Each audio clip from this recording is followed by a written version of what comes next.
IBC is a huge world of new knowledge, new meetings and new discoveries. We are 6 students from different technical universities of Russia, and we were among the lucky ones to have seen IBC 2019 with our own eyes. And today we would like to tell you about our expectations and impressions, as well as to share the result of the interview with the IBC organizers. The main topic of our talks was why in the age of virtual communication do we need to meet in person and communicate at exhibitions and conferences? Our expectations from IBC were different. At the IBC, I hope to learn more about how to make big films and visit stands of companies which makes equipment for cinema theaters. On IBC, I need to know how I can keep attention of radio listeners. I want to understand what is happening in media industry now.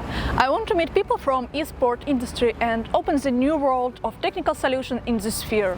I would like to meet the professionals from all over the industry and to familiarize with their needs regarding the broadcasting quality assessment.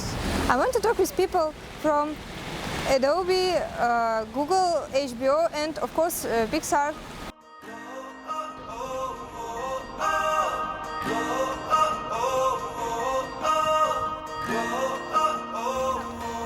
We arrived in Amsterdam, began to get explored with IBC, and of course we were interested to know what IBC is in the opinion of organizers themselves.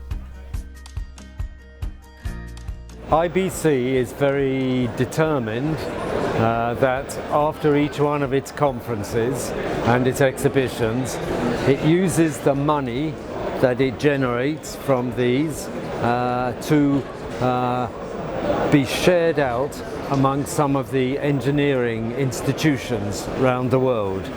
So there are 6 partners who are the, if you like, the owners of IBC, and these 6 partners are all in their countries' institutions and industrial forums who will use the money they receive from IBC to help training, help small companies to get to the marketplace, and help engineers who are old like me to be able to continue their development and continue their education.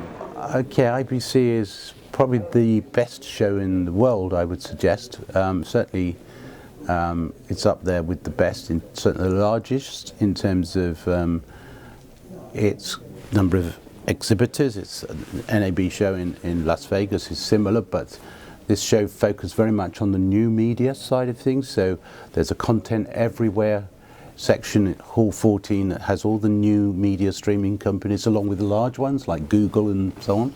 And then, you know, it still has the traditional element of broadcast media technology production and capture. But it has a conference that runs through it, which is, you know, ranging right through the content chain and the creation of content. Has some very good keynote speeches, and moreover, for businessmen, it's a great place to network. That's where people meet. It's a meeting place. I think that's probably the key to it. If I described it in 2 words, it's meeting place.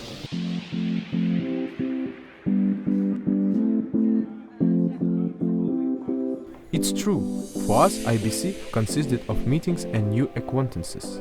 We were listening to the reports at the conferences, attending the exhibition, reading magazines and talking a lot with the members of the industry. IBC is the very cool place for students, especially because there is no framework. We were talking about the characteristics of the equipment and the differences between one software and another. Specialists were explaining the basics of work on television and in the film industry. We have even been offered to work. Everyone was very friendly and trying to understand our not the best English skills. Thank you very much. We're extremely grateful for that. We have understood what communication on IBC is, but we were still haunted by the thought, why won't people move from real-time communication to virtual space? It's so far to go to the Netherlands from Brazil, China or United States. We addressed this question to the IBC organizers. The interaction that you can have in a real world, as opposed to a virtualized environment, people need that. I mean, so when you're talking to even if you're talking about software and systems you need to be able to the dynamic of communication when you're trying to understand how a product works or how a product can be applied in the environment or for the task that you're going to use it for. Those type of interactions, they're very difficult to recreate in a virtualized environment. I'm old-fashioned, so I don't use computers very much. I will show you my phone. So I don't have an iPhone. I do use computers. I was one of the first people probably to use computers in my business, but there is a place for everything.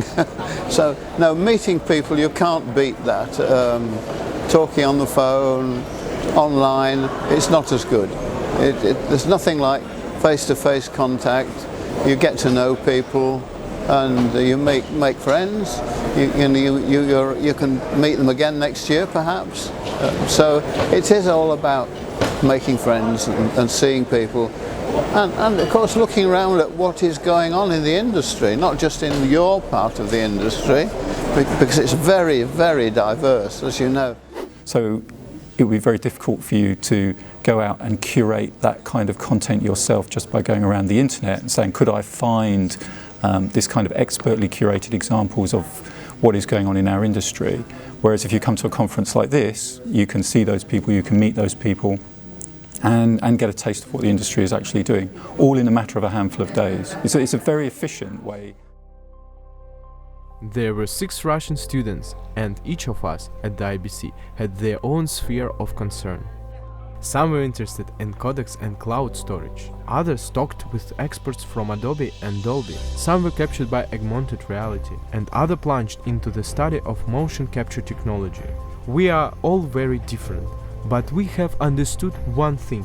IBC is a place where students from the media industry need to aspire to, representatives of both technical and creative professions, because that is the place where the future is born. In the end, each of us would like to share our impressions of the IBC results. At the IBC, I learned the prospects for the development of linear broadcasting systems. It will help me move in the right direction when writing new software in the future. While participating in the IBC, I found out more about Dolby Vision technology and its combination with Dolby Atmos to create unique new generation cinemas. In addition to the knowledge gained at the big screen section and the exhibition, I met with representatives of Russian and foreign companies, which will help me in choosing a further place to practice and work. IBC helped me a lot, first of all to understand what is happening in the media industry now. For me, the most valuable at this conference was the opportunity to ask any question regarding the latest technologies from around the world directly to the developers and engineers who represent the project. It's a really rare opportunity for a student. It became clear to me that the broadcast industry is way more exciting than I thought, though hard to keep in touch with. IBC 2019 was an eye-opening experience which allowed me to meet the people involved in delivering real-world solutions. The people who know something about underwater rocks and the unexpected complexity of ever-changing broadcasting technologies. I visited the stands of all companies that I wanted, and not only them. There was a lot of new knowledge that will undoubtedly help me in my future career. And of course, I got a lot of unforgettable impressions from IBC 2019 and from walking around Amsterdam after that. At the IBC, I was looking for answers to the questions about e-sport broadcasting. It was great that the whole day was located for this direction, and now many people are changing their attitude to the industry. I hope that the major tournaments will be held in Russia soon. Also, I was happy to get to HBS Academy classes, which have absolutely changed my ideas about the live editing of football matches. Thanks for IBC! See you next year!